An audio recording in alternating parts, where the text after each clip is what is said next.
I'm Austin Lugo. I'm Andrew Harp. This is With Nothing to Say. Let's talk about Blood and Black Lace. This week we did watch Blood and Black Lace. No. Yeah, that's what's called, right? Is it Black Lace and Blood or is it Blood and Black Lace? It is Blood and Black Lace. You got it right the first time. Damn it. I questioned myself. Emily was watching this movie with me. No, she hmm watched the second half of this movie with me, which is rare. And Emily watching a movie with me, especially one like this, I did not expect her to watch it with me. I think it's just because she got hungry and bored and she's very pregnant, so she wants to be around people more often. And she asked me if this film was originally in English, which it is, but the dubbing makes it seem as if it sounds like dubbing, I guess. I mean it's It obvious is dubbed. it is obviously dubbed, but it's hmm still shot in English, right? Because like you look at their mouth Yeah, speaking in but the thing about like the cast is that it's a multilingual cast. So I believe when they say their lines, they're doing it phonetically. At least some of them are. Okay. That's So what I it seems a thought. little. So it sometimes. So some actors seem more awkward saying their lines, like when you see them say it, than others. I think. Yeah. Which if you haven't seen a lot of dubbed films before, and this was the case for Emily, it can be a little off-putting. I think once And all these old Italian movies are like you're all that. like Like all that, of them are yeah. like that. Just because like I'm not like super a huge expert, but I believe that has something to do going back to like World War II with like censorship at the time, and that practice like remained in place even after like Mussolini fell. So that just like continued on into like the 60s and 70s and stuff, and it's really awkward if you're seeing it for the first time because most of the time, if you watch a movie today, it's they don't really dub really, Right. unless they have to. So it's usually just like dialogue recorded right in the spot. But then once you get kind of used to it, like the audio and dubbing and and all that crap, once you get used to it, it really kind of like adds to the giallo experience quite a bit. I think it creates like it just adds to, and I'll probably go back again and again to this. It adds to like that surrealistic kind of atmosphere. And with these movies, in this movie in particular, that's very, very important. Yeah, I was watching an interview with Roger Deakins recently, famous cinematographer, directed in 1917. And he talks about his belief that, and this is true with a lot of cinematographers. I've been studying up on this world quite a bit lately because when it comes to filmmaking, it's definitely one of my weaker things. When I was in film school, I was completely uninterested in cinematography. I mean, I very much respect a beautiful image, but the science of a camera just wasn't something I was interested in. It was too technical for me. I was much more interested in the storytelling and artistic areas of it. But Roger Deakins talks about how lighting always has to be motivated and it has to be a reason that light is here or there and it's that color. But when you watch this film, you just have all these you have these neons and blues and reds and greens. This is the best part of the movie, in my opinion. Agreed. And there's no logic to them. It's not as if, Yeah, it oh, doesn't. this is blue because of some TV or this is red because of this. No. It's leaning into that surrealism. And I agree that the dubbing, instead of taking away from the piece, which I you could say in some films that it does take away from the piece, it can take you out of the piece. I think in this, it helps create that sense that something just isn't quite right with the world. Everyone's Yeah. just a little bit Everything's off. yeah, it's separated from our reality so much, but yet it's still connected to it, Like it's not really like a science fiction movie or anything like that, but it kind of has, yeah, like this sort of like very, very light surrealism to it that kind of like compounds on each other. And the surrealism is not the surrealism of, I was gonna say David Lynch, but I was kind of thinking of some of Lynch's work when I was talking about this. I mean, it's not that of a Eraserhead It, where it's this is real how out like these there. Giallo. I mean, I think these Giallo films are so unique, and this is a very Hmm. early Giallo film, by the way. This pretty much like invented the genre, although it would become more popular like several years later with like Argento and stuff like that doing their thing, which I also like a lot. But yeah, Blood and Black Lace is a very early of its genre, and yeah, it just it kind of creates its own sort of surrealistic world. So at least when we're talking about movies, it's kind of hard to compare it to anything else at this point. I guess, well, one movie I will say that kind of reminded me of it from around this time period, like these early 60s, is the Michael Powell movie, Peeping Tom, which I saw Mm, not too long ago for like the second time. Those movies have very similar. I would say that Blood and Black Lace is more surrealistic, but they're both kind of like they look kind of the same-ish. They're both kind of like about murderers and stuff. And I kind of had that thought while watching it. And again, Peeping Tom, that was another movie that was way ahead of its time. yeah. I, in usual fashion, watched this movie just a couple hours ago. I watched this movie last night because for some reason, I did too. it's nothing else in my life, but I always put this off until the very last second, which isn't usually the case. I like But to do that I think it just so works it's fresh in more my for mind. this because it is fresh in my mind and I get to kind of relive it very soon after having the original experience. So it allows me to pick at those pieces a bit better. And I'm thinking of that opening when she goes and meets that guy. And I at this moment in the film have no idea who these people are, what's going on. Look. When it comes down to it, like these movies, like when it comes to like its like characters and like its story and stuff like that, that takes a bit of a back seat, right? Like a little bit. And I think like these movies like or have more interesting kind of like big picture things Hmm. and stuff like that. And in this movie, there's quite a few characters, and they all are kind of like more or less interchangeable, Yes. which I think is good actually, because I like kind of like the image of like them being kind of like model. I like the juxtaposition between like kind of like, like these are like models. All the people that get killed in the movie are like models Yeah. pretty much. And like they have like kind of like the mannequins and stuff too, like the shots of like the mannequins and stuff. The opening credit sequence is like one of the best of all time, right? Like it's so good where it's like they're like posing next to the models and it has like Hmm. that's like it's like a TV show. It's so cool. Yeah. And I feel like yeah, like kind of, there's like sort of like kind of like a disposability kind of thing with them that you can kind of like read into. So even though like the story or whatever takes a back seat, the movie's so like meticulous in every other way, it really does not bother me all that much. Like I don't there's Hitchcock and Brian De Palma movies that are very kind of concerned about kind of like that thriller Yes. mystery thing. And I watched a couple Mario Bava movies, specifically one called The Girl Who Knew Too Much, which is obviously like, kind of, like The Man Who Knew Too Much. I Yeah. actually haven't seen The Man Who Knew Too Much, but I get it. Like I get it's like a, thriller mystery about a guy. And The Girl Who Knew Too Much is like a very really solid little like kind of like thriller movie. It reminded me of like a Hitchcock or whatever. So he can do that thing. It's like Blood and Black Lace like takes it further where it's just all kind of like swanky feeling. It's kind of upping that surrealism and kind of toning down the realism of it Mhm. to create an effect. Yeah, and I think what you realize very early on in this film is the story doesn't really matter. I mean, when you have that reveal towards the end of who the murderers are, that's not one of those big Hitchcockian revealing moments where you're like, "Oh, I get it now," It's and it it's all not, comes yeah, together. it's not super crazy. Which I kind of like. I kind of like that it's so I like that. I like that it's Yeah. not that crazy. Yeah, because it's secondary to the story itself, like who the killer is, which there is this sort of noir thing that they have going on, Right, yeah. particularly towards the beginning. Yeah. But whenever you see the detective, you have that nice jazz going on behind him, and The music, he's yeah. he's Yeah. going from person to person, and you have that beautiful lighting in which It's a everyone's swanky, in classy silhouettes. movie. Very It's a sexy swanky, movie too. very sexy, swanky, classy movie. Super great. Love it. And that first reveal, or not reveal, the first time you see the murderer with that white mask, what a cool murder design.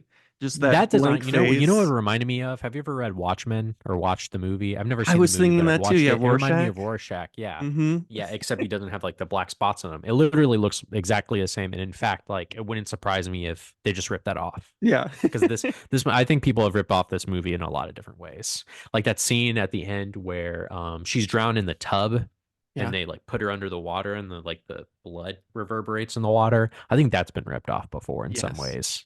I've Yeah, definitely so seen that before. And Emily, this forever scientist that she is, insisted that I make this point, which is if she is already drowned, you kill her. if you cut open her wrist, she won't bleed because her heart is no longer beating. So that is actually inaccurate. Oh wow. She really blew. Oh no, the Giallo movie is inaccurate scientifically. Like I look. It's also, by the way, it's 1960 whatever, so they don't have like the, if we're gonna talk about realistically, like these are stupid Italian like cops, right? Like at this point, they're pretty stupid and they haven't figured stuff out. So that's my argument. But and I know you're just kidding around. We're just messing around, but I like when they and it kind of adds to like I guess like the surrealism of it too. Like when they go to the antique store to look at the body or whatever. I like that the body is still kind of like laying there. Like there's no sheet or anything over it. They kind of like walk over it. Did you notice that? Like it's Yeah. just kind of like lying there she's kind of the woman who's killed there, right? Where they kind of like put the claw thing in her face, which is a great kill, a Mhm. great kill. It's like a creative kind of crazy thing.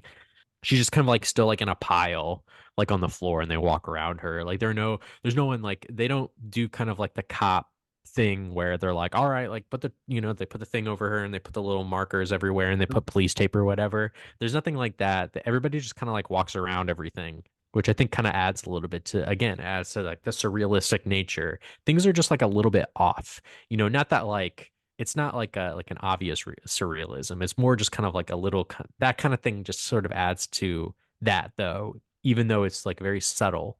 And I think it highlights something very important about this film, which is both to the killers, the women and models who are going to be killed, and to the detective, is they are completely uninterested in the actual deaths themselves. They are completely uninterested in these women who are being killed, which is why they are so interchangeable. Because even to the murderers, they're only interested in not getting caught. And to the detective, he is only interested in finding the murderer. He doesn't actually care about the death Sure, of these yeah, yeah. people. They have That's no that's a interest read. in these people who have lost their lives. They only have interest in the value of catching the murderer or not being caught as the murderer. Right, yeah, you're totally right about that. Yeah, it's like which yeah, like again, that like when she's lying in the pile on the floor and they're not doing anything to like I don't know, if we're thinking about it realistically, there's no regard for her dignity of the dead woman, you know what I mean? It's like who cares? She's dead now, so who it doesn't really matter. I do like that. Again, I think it creates an effect as it compounds on each other. And I think about that, which I think is one of the best scenes in the movie, and is just a masterclass in filmmaking, is that moment where she grabs the diary and puts it in her purse. And then there's that long scene where Yeah. they're all looking at the purse. Like that Oh is yeah, I love just that when they all like react exceptional. to it. Or Mhm. yeah, like when she pulls out the diary and all the faces like turn to it and stuff like that, right? Like everyone is like worried about what it says about them pretty much. I love that. There's this great shot of purse in the foreground, and she goes off and walks and models. Yeah. You can kind of see people walking around, which, by the way, there's a lot of really cool shots in which we put stuff in the foreground. I think also of that moment Yeah. later on with the fire, and the camera's behind the fire, and she throws the diary Oh into the yeah. fire, That's true, or yeah. right, and then the Mhm. murderer comes by and he's like searching through it. Like that's He's just a trying to get it, great yeah. moment of just this almost double exposure of flames on top of these people as if it Mhm. is consuming them, right? This diary is all consuming and Yeah, yeah, it's true, yeah. yeah, it's just taking them over. There's just a lot of shots like that, right? We're very interested in this idea of nature or the violence of nature or these objects which overtake the image, the screen, overtake the people. I mean, even early on with that purse scene, when it's in the foreground, one of the characters is within that little loop as if she is trapped inside the purse. It's very cool. A lot of moments like this where the physical objects, right, there are more important than the actual people Yeah, I living love in the the I love world. I love the red phone prop that keeps like Yeah. showing up. That's like that's a beautiful prop. It has like a beautiful red color on it. And it doesn't really make sense like why that phone is red. I feel like phones are typically like black, Hmm. like just like regular phones. So like it being red, it just sort of like accentuates. There's no practical reason why it's red. Phones don't usually look like that. Like you watch a movie, they're typically black or whatever. So I like that like it's red just to kind of like accentuate that object rather than it just being an ordinary object. Yeah, and just the set designs in general. I mean, everywhere they go, they just Yeah, look so goddamn cool. I mean, you got that they're mansion, always good. Yeah. which or the studio as they call it. You have the antique Yep. shop with which The antique another shop is great scene. Amazing, amazing beautiful scene. scene. Like Yeah. that And that moment. the screams of her screams Yes. in that scene are so like they're really good, you know? They're so believable. Yeah, I mean these girls like get brutally murdered. It's really it's the typical, in typical giallo fashion. Yeah, and that's what makes this movie so much fun is each death is original and creative, and they all die in these It is. really weird and fascinating ways. And I think back to that antique store scene when she starts to run away, and there's this wonderful shot of the silhouette of the murderer and this blinking blue light, and it blinks and Yep. blinks, and then suddenly he's gone. And as a Yeah. viewer, you're freaking the She fuck like out. You're like, where disappears is he? basically one frame in the next. Yeah. And she's running around and she's falling Yeah. and she's tripping. She's knocking stuff down. It's awesome. I love it. It feels so Yeah. in a movie that has so much On house shit. surrealism in it. It's moments like these that feel weirdly enough the most realistic. It feels Yeah, as she's if, panicking. right, like if I was being Hmm. chased by a murderer, these are the moments that I Hmm. would feel most intensely. And this is the way I feel as if I would react to these things. There's not those Yep. grand fights where they're throwing fists. It's just these people struggling to survive and running into Yeah, things and falling and they flail slipping and around. Yeah. flailing. It's great. I love it. Yeah, that's a great scene. Yeah. And or like the scene like with the fireplace where she takes a diary and tries to burn it and stuff. Like that's another scene where yeah, she kind of like flails around and she gets like beat up really bad. That character undergoes so much. That character goes through so much horrible she gets like beaten up and then she gets like tortured and burned on her face and stuff. Like she really gets like fucked up. But like you said, these like set pieces are very important. They're a big part of the movie, really, and I think they're effectively violent and gruesome. And I kind of like too that like you were talking about like the outfit of the killer. I'm pretty Hmm. sure it's kind of funny because in real life I believe that the actor that wears like the outfit isn't like Yeah. the two actors that are committing the murders. It's like a different actor. So I Okay. kind of like that idea of like, and it's kind of Yeah. true because it's like at the end when she drowns the woman, Hmm. right? It's like, how was she able to do that? It's like, would she really be like strong enough to hold a person like of her weight Hmm. and strength underwater like that? But it's almost like when they put on the outfit, they turn into a different person, Yeah. right? They like become stronger. They become like this like maniacal killer or whatever that has the ability to like throw, A sex you maniac. know, a sex maniac, right? And I like to like when like the theory that like oh it must be like a sex maniac, right? Like a maniacal like guy like freak or whatever. And it's revealed that it's just like about money. It's just all about money. It has nothing to do with sex. Which is one of the great ironies of this film because it's so Yeah. sexy of a movie and all of these deaths. I mean, women are Yeah. their clothes are being ripped off, right? They're half naked half the time. There's this very sexual element to their death. And yet, when we get the actual reveal of who these murderers are, they're like, oh, yeah, I was just being blackmailed and I had to kill this person. But not to be caught, I then had to kill this person and then that Yeah. person, right? And they had to, it's this loop of killing people, not because any of Right. them really deserved in their minds to be killed, but merely because they had to move away from that first kill. They make a point obviously early on that like, oh, she's never been the same since her husband died or whatever. But really the whole time she was actually happy that her husband died, I guess. Because she got to be with like Cameron Mitchell. It's fun to see Cameron Mitchell in the movie. Cameron Mitchell, I'm like, I wouldn't say I'm familiar with his work, but he's the guy. He's the guy, like Mhm. the guy who basically killed all the women. That guy. Yeah. There's like a YouTube channel called Red Letter Media that's been around for a while, where they watch movies and they talk about them and stuff like that, like old movies, like stuff on videotape basically. And Cameron Mitchell is like, if you look him up, he has like over like 200 credits or something like that. Like Wow. he just like was in movie after movie after movie.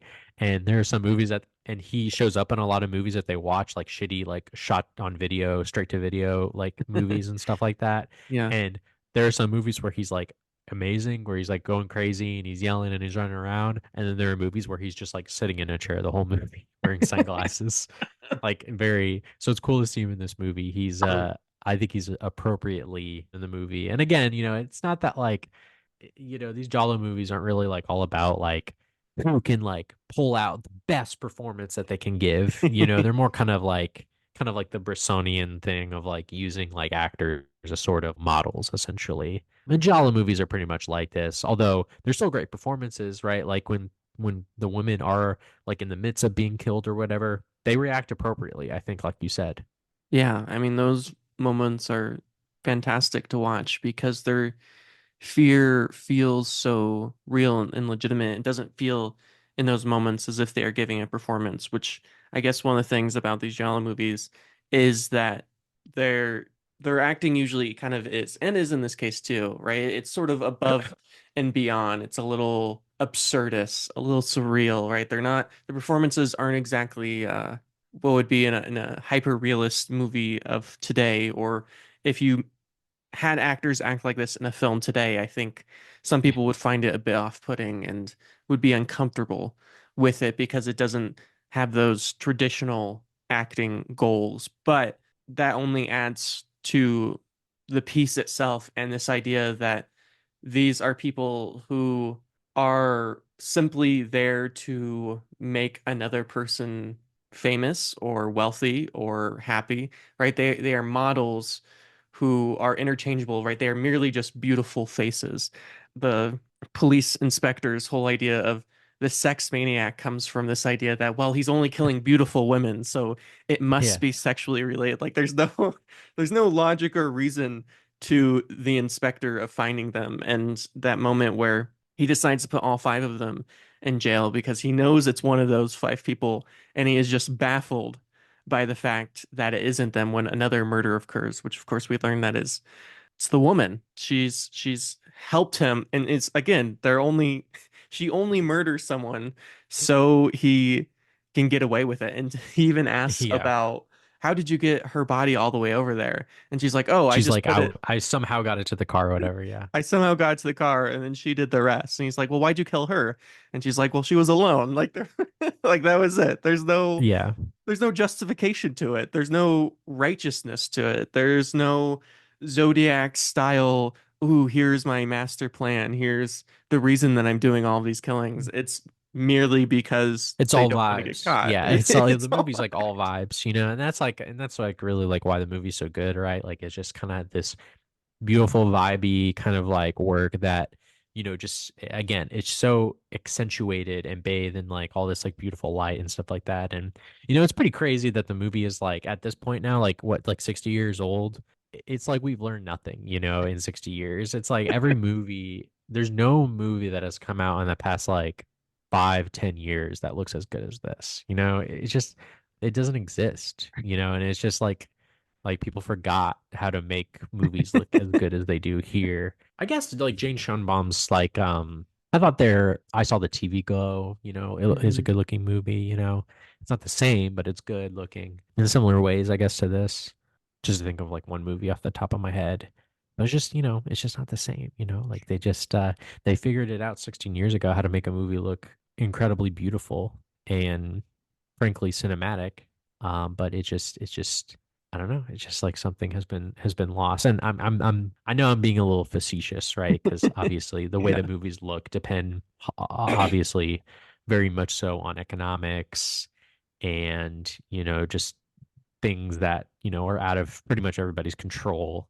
But still, it's just like damn, it looks so good. How can you can't argue with that. I was talking about this with my father-in-law last night, and we were talking about the economics of cinema and just the fact that there is so much produced in so little amount of time that even if you have a good movie, even if you're a famous director, we just talked about before the show started that the director of Drive My Car, Yeah, his new film was released on Criterion a couple of weeks ago, and you couldn't see it anywhere, even though Drive My Car won or at least was nominated for Best Foreign Film a couple of years ago, was super popular, was shown in all kinds of theaters, and his next movie, no one even talks about, no one even knows about. You can't even see it at any theater, not even at an art theater like around where you live. Yeah, I mean, So like, I don't know what that is. I don't know what the reason for that is. It just might be like a preference. Like maybe the opportunity was there, and then the people who managed it like decided not to, go do that. Maybe there were other movies that they wanted to schedule there. But like, yeah, like I see your point. It's like I want to fucking see that shit in the theater. yeah, And we complain about it every week. we do. It's It's our just thing. like about like what does or doesn't play at the movie theater, right? Like it's like this movie's out, it looks amazing, I want to see it, but you can't, and instead you have to settle for something that's marginally worse, Like Joker too. like Joker 2, yeah, and yeah, like many other examples. And yeah, and like yeah, with Blood and Black Lace, and it's like kind of it's like a movie that isn't like that. Like sometimes I think like when people like watch a movie, and I feel like people would feel this way about Blood and Black Lace. It's like deceivingly simple Mm. because like the story isn't really there, so people will be like it sucks or it's too simple or whatever. But it's just like you just gotta like look at it, like its compositions, its lighting, its set design, its outfits, like all these things aren't nothing. you know? Yeah, I mean, we're currently producing our next feature right now, and I think it is very easy when you're a critic of films, you're a film critic, a film bro, and you want to talk about all of the complicated aspects of these, metaphorical meta cinema, and you're talking about all these very specific things, and watch this Buñuel film and talk about how, oh, look at this reference to Genesis or this reference to, this Greek god or that sort of thing, and they become so obsessed with like last year at Marienbad, which is a great film, but it can definitely be over intellectualized. And with a film like this, I don't think you're allowed to do that. And I think some people would come into that and be frustrated and say, oh, well, if I can't have all these intellectual conversations about it, then it must not be a great film. But I would argue what makes this film great, it realizes that stuff doesn't matter, right? Like, it doesn't matter if we can reference 17 different literatures in the span of 5 minutes. What's much more important is, can we evoke specific feelings within the film? And they do that in a beautiful and neon and red and blue way, in which every time someone's killed, even though the people themselves are interchangeable, you're scared, you're frightened, you have no idea who the murderer is. And I think what's even more terrifying is when they do reveal who the murderer is, there is no satisfaction in that. I think in a lot of these films, I mean, I talked about Zodiac earlier, right? Zodiac's all about the obsession and thinking that, oh, once I know who the killer is, then everything will be okay. But of course, that is a film where you never really know who Zodiac is, right? And that kind of misses the point, right? Finding the killer doesn't change anything. These people are still dead. And with this film, that reveal is so purposely lackluster. I mean, it's just two people sitting in bed talking about how they killed Yeah, they just people, sort of right? like they just sort of like give it They just away. talk Yeah, about it, right? yeah, The inspector doesn't figure out who it is. There's no big reveal of who these people are. It's just they're killers, and it's because it is arbitrary. Like, who the killer is doesn't matter, and the reason that they do it, the reason that most people go on killing people. I mean, Emily loves to watch those true crime documentaries.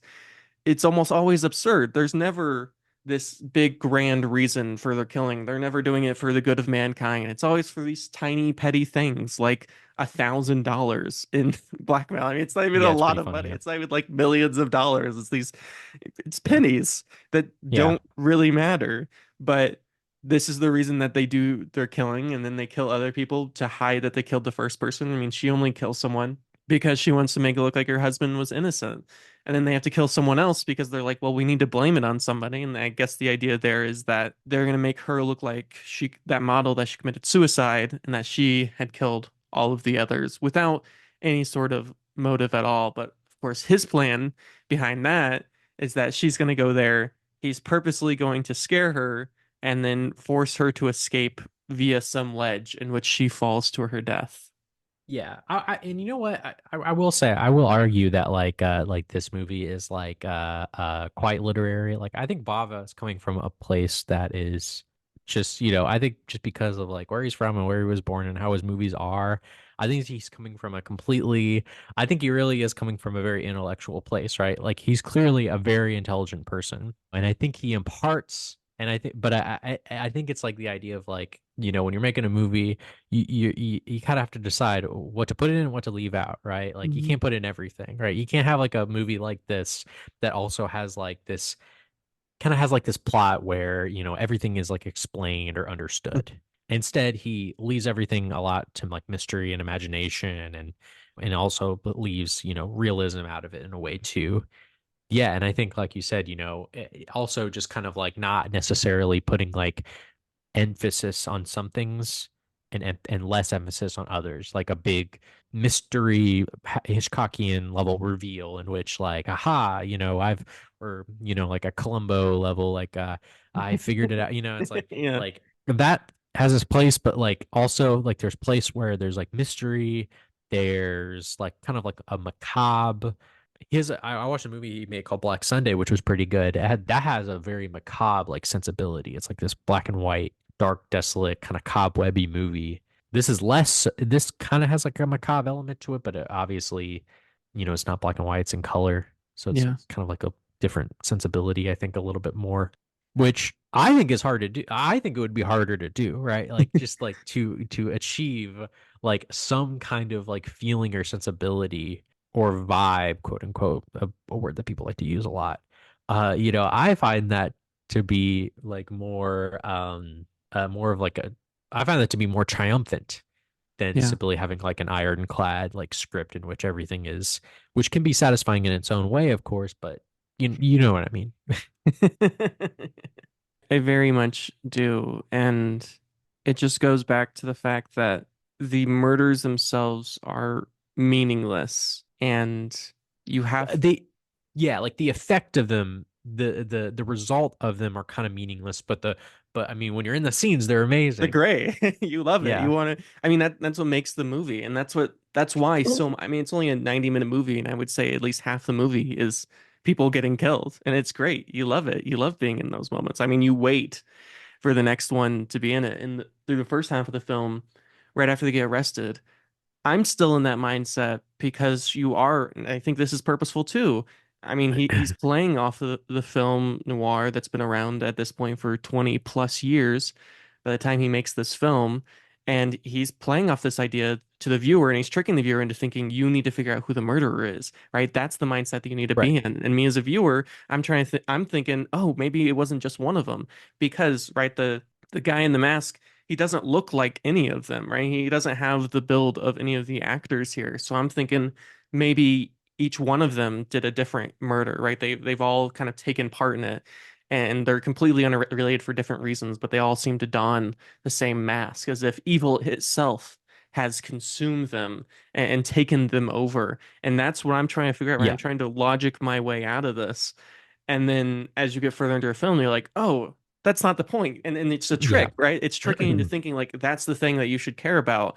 And then you yourself become as desensitized to the murders as the inspector himself, which is a really incredible and intelligent and difficult thing to do, which is putting you in a position of feeling apathy, like to create that feeling in the audience that when a death happens, you become uninterested in the Yeah. results of that death, which is right. It turns you into the murderer themselves, which is really incredible. And you have these really icky and sticky feelings when you're watching these deaths because you're like, who is the murderer? Right? You become so obsessed with that that you lose the meaning. And then when the reveal happens that you figure out who these murderers are, you're like, oh, it wasn't about the murderers at all. Like that wasn't the point at all. I've missed the whole thing. I've become the very thing that I'm trying to say, like, oh, you're the bad guy, right? You watch these films where you want to know who the bad guy is. You're like, this is the bad guy, this is the good guy. But in a film like Right. this, they're all none of them are really good people. I mean, there's innocent Right, people and right. there's That's people that because should they be don't want the killed. diary. They don't want the diary, right? Because it Yeah, says something kind of like bad about but they they don't all want have anything their bad about them motives. to get out. Yeah. Right. They're all like kind of like philanderers and Mhm. and selfish and yeah, they all kind of suck. And there's definitely also this conversation about masculinity and what it means to be masculine and these men feeling emasculated by these women and this death being sort of this violent sexual act in which they can get back that masculinity Yeah. because I mean they all work in as part of a model agency in which Like a women fashion, yeah, a salon fashion thing. Yeah. salon, Yeah. Which right? is a So great women kind of location. run Like it I all. love that choice of that location.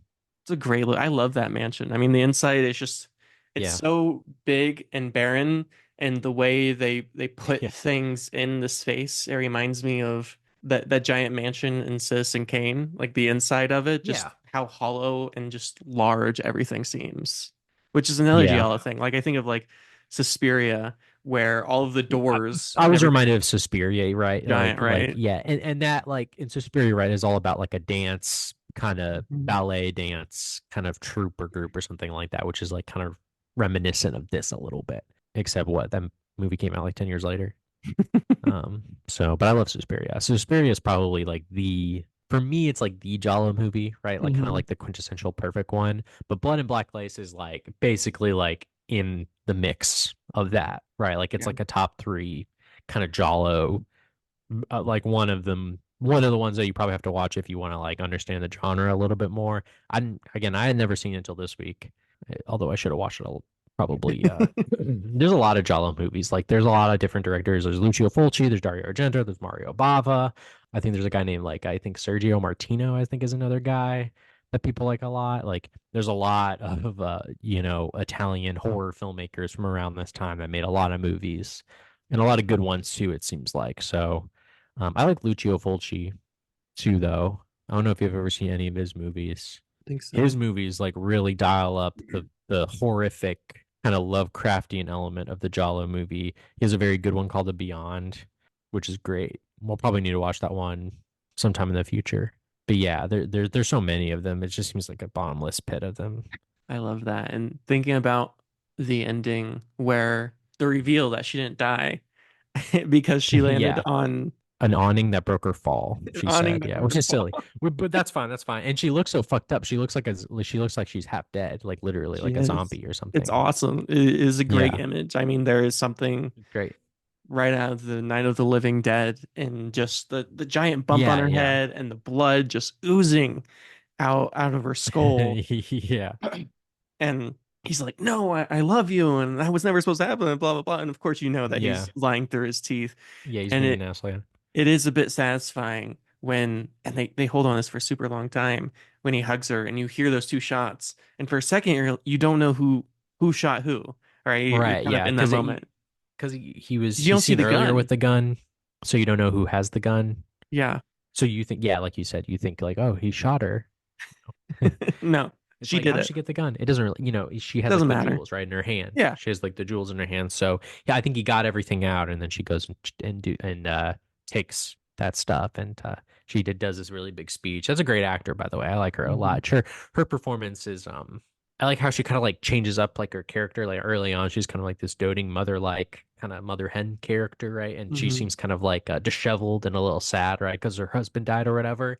And then, of course, later when it's revealed that she is like helping him like kill all these women, she's seen as more diabolical, maybe a little bit evil, which I like that too. And yeah, she's really good. I like too like the shots of her when she's on the phone, like on the red phone, and she's like wearing the red lipstick, and they're like the same color. Just stuff like that is just like beautiful. Yeah. And that final moment, she shoots him. He falls. He's dead. She walks over to that bright red phone. She Right, and it's like dials. yeah, She picks it up and then she falls. She dies. yeah, Everyone's dead. And you get that final moment of the of the swinging swinging red phone phone and you again. Yeah, slowly just push like in. a beautiful like yeah, beautiful image and stuff like that. Right, and the red phone, like it comes up again and again, right? She's like talking on the phone again and again on it. So yeah, like the swinging phone is just like a great image, and yeah, like stuff like that, is just kind of it accumulates into like a film that is just like straight up beautiful, and but it's dark, of course, obviously, like it's a dark subject matter of like people getting killed. It's Hmm. not really like a chill movie or anything like that. It's clear like Baba is like very intentional and is in the way and is I don't know how to exactly say it, like mise en scene, I think is what Hmm. how you would pronounce it. He really nails that. Like so when she's like laying on top of him and the phone in the background, it's swinging. It's just like it's like perfectly put together. Well, that puts us just about at an hour, and we just did the end of the film. So, should we give our final thoughts? Yeah, I mean, sure. Okay. I think I'll go first this time. I feel like you've been going first a lot I recently. don't keep track of this, and it doesn't really I don't matter to me. But if you want to either. go first, go ahead. Like it doesn't matter. I will go first this time. This is not my first giallo experience. I've seen a couple of giallo films, but as you pointed out earlier, I think this, for anyone who has any interest at all in the giallo genre, need to watch this film because Yeah, it captures everything so well, and it is one of the very earliest and invented a lot of the things that would go on to become the genre. So I think it is imperative that you watch this and be in a space where you just allow this film to take you over and not try to over intellectualize it and let go of the fact that you don't need to know who the murderer is or the murderer is secondary. Although that is part of the experience too, is the idea of it's kind of yeah, tricking you into thinking that you need to know that. And so it's incredible the way that it's playing with your mind. And this is someone who knows so much about cinema that they know like what a viewer has. I mean, even in the 1960s, there's all these expectations. I mean, by this point, movies have been around for 60 years. yeah, So, cinema is this very ingrained thing, and he's already 60 years ago playing with this idea of what a movie is and playing with earlier genres and playing with how they work together and molding the viewer's mind to think about these different things. And it feels like he has put his hand inside your brain and kind of just drags you yeah, around and you're sort of forced to follow with him, which is a really surreal and grand and weird experience. And those murders are just so much fun and inventive, and each one just is so different from the last one. I mean, there's clearly a lot of thought put into the deaths. It isn't just guy gets shot later on, another person gets shot, another person gets shot. I mean, each death is just so hmm interesting and unique and feels as if this is the way people would actually die if a murderer was around. They don't feel super grand like John Wick, where people are running around and they're throwing fists. I hmm mean, these just feel like normal people trying to kill each other. So I had a lot of fun with this piece, and I'm going to give it a good 8 out of 10. I'm gonna go ahead and give it a 9. Just because, I love movies like this. It's all vibes all the time.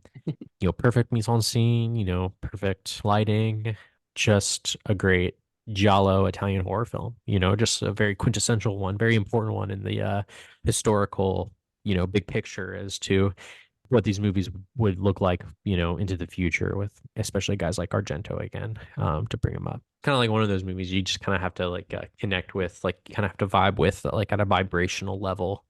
So yeah, I definitely highly enjoyed it, and I need to watch more of his stuff this month, maybe. But yeah, Awesome.